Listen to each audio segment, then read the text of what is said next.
The presence of the CENTCOM commander doesn't change the essence of the matter.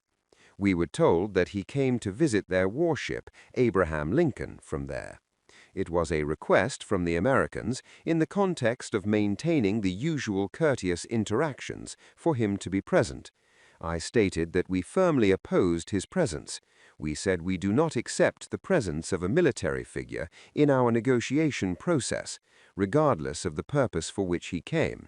He can pursue his goal. As far as we are concerned, there is no connection between him and the negotiations.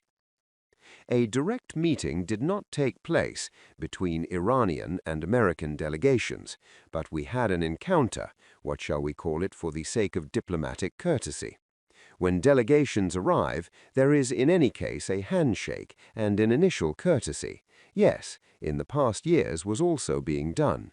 We had indirect negotiations in all past periods, but in any case, the two delegations would encounter each other on arrival or departure. The message from Tehran is sharp, and it is unmistakable. We will not accept his presence in our negotiations. Iran's Foreign Minister Abbas Araghchi is questioning Washington's seriousness after a top U.S. military commander tours the region aboard the USS Abraham Lincoln, right in the middle of sensitive talks. For Tehran, diplomacy and military power do not mix. Araghchi says the presence of the U.S. CENTCOM commander casts doubt over America's intentions at a moment when indirect U.S.-Iran negotiations are already unfolding under intense pressure. Talks were held quietly in Muscat just days ago, but against a backdrop of rising tensions, fresh U.S. deployments, and warnings of possible military action. Araghchi says there are signs of seriousness, but also signs that it is fading. Sanctions remain, military movements continue, and Tehran says every signal is being closely watched. The next round of talks, their time, place, even location, still undecided. The results of Friday's negotiations are being reviewed, and a decision will be made regarding their continuation, but the overall approach of both countries at the end of Friday's negotiations was to continue them, although it ultimately depends on the conclusions reached in the two capitals and will be decided. There are signs of seriousness, but there are also signs that this seriousness is fading. The continuation of some sanctions and some movements in the military sphere create doubt about the level of seriousness and readiness of the other party for real negotiations. We are monitoring all of this. We will evaluate all the signs together, and we will decide about the continuation of negotiations. The location and time of the next meeting in the consultations held by the esteemed Foreign Minister of Oman will be determined. There may be another location, as we went to a different location twice in the previous round. The form of negotiation, from our perspective, remains non-direct. The location and time will be specified through diplomatic consultations. The presence of the CENTCOM commander doesn't change the essence of the matter. We were told that he came to visit their warship, Abraham Lincoln, from there. It was a request from the Americans, in the context of maintaining the usual courteous interactions, for him to be present. I stated that we firmly opposed his presence. We said we do not accept the presence of a military figure in our negotiation process, regardless of the purpose for which he came. He can pursue his goal. As far as we are concerned, there is no connection between him and the negotiations. A direct meeting did not take place between Iranian and American delegations, but we had an encounter, what shall we call it for the sake of diplomatic courtesy. When delegations arrive, there is in any case a handshake and an initial courtesy. Yes, in the past years was also being done. We had indirect negotiations in all past periods, but in any case, the two delegations would encounter each other on arrival or departure. What is clear, Iran insists negotiations will remain non-direct.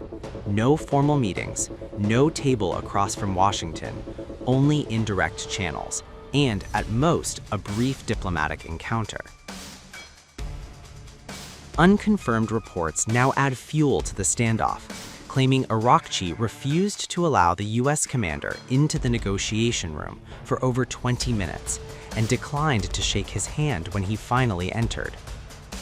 Meanwhile, the red lines are firm. Iran says its missile and defensive capabilities will never be up for negotiation.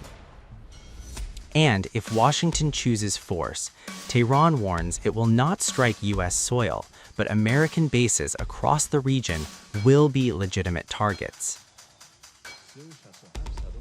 This comes after U.S. President Donald Trump laid out his own conditions: no nuclear weapons and an end to the killing of protesters, remarks Iranian officials say only inflame tensions further.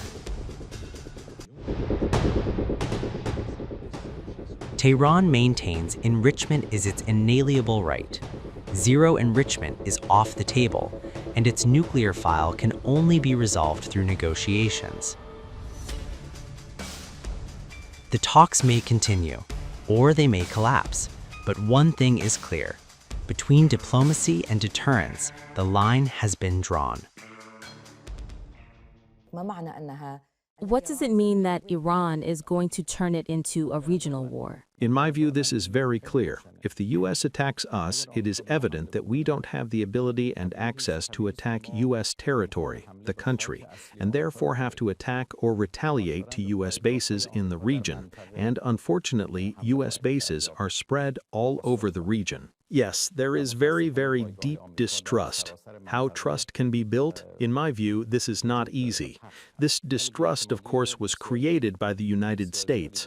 In the previous round of negotiations, it was not us who carried out a military attack in the middle of negotiations.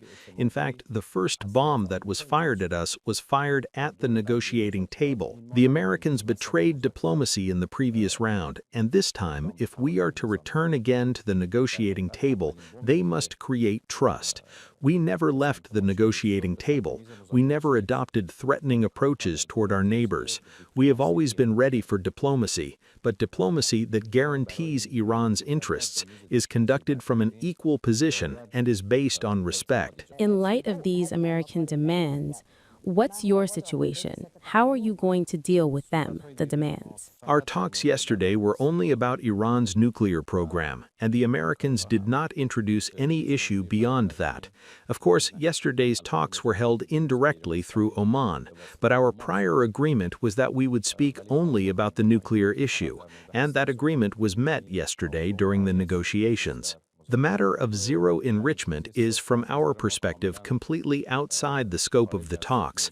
Our enrichment is a settled matter and must continue. They were unable to eliminate it even through military bombardment because technology cannot be destroyed through bombing.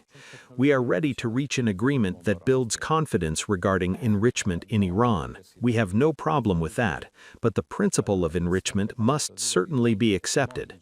Our talks yesterday revolved around these very issues, and when I say it was a good start, I mean that it is possible to count on these negotiations moving forward in the direction I have outlined.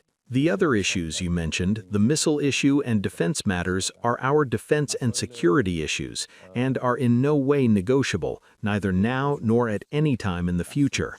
Regional issues belong to the region itself and have nothing to do with countries outside the region.